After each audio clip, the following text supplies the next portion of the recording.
Toujours dans cette transmission judaïque, l'idée de la rencontre est très importante.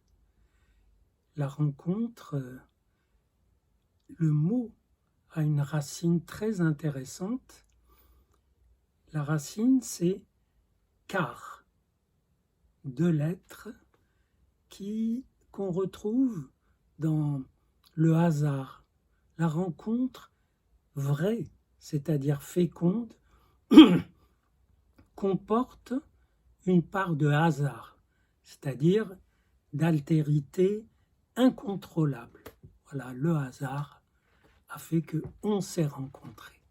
Bien sûr, après, on va tricoter des choses pour montrer que ce n'était pas un hasard, que ça nous était destiné, mais il y a au départ un hasard, je dirais indomptable, qu'on essaiera de dompter.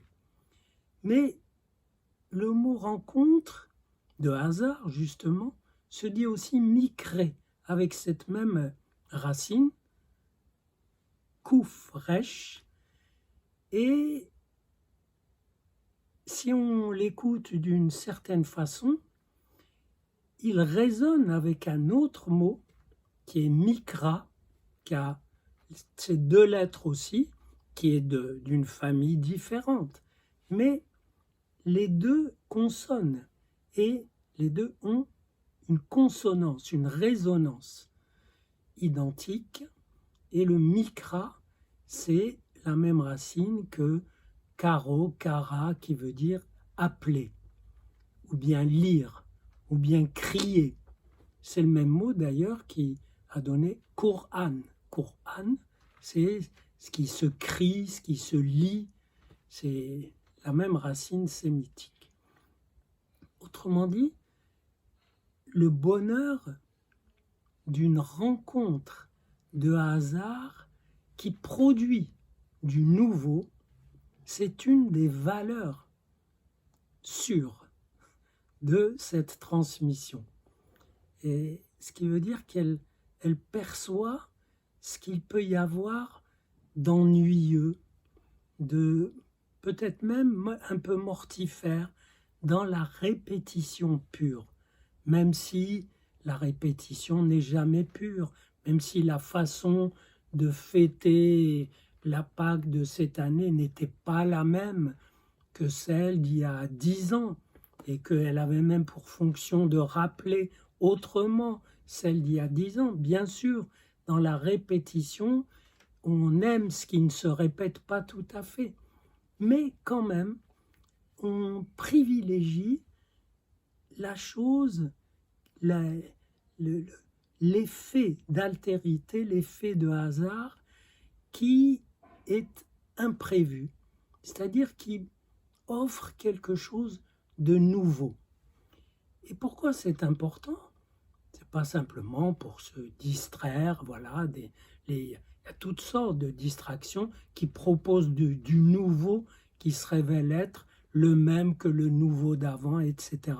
C'est du faussement nouveau. Pourquoi le nouveau est privilégié?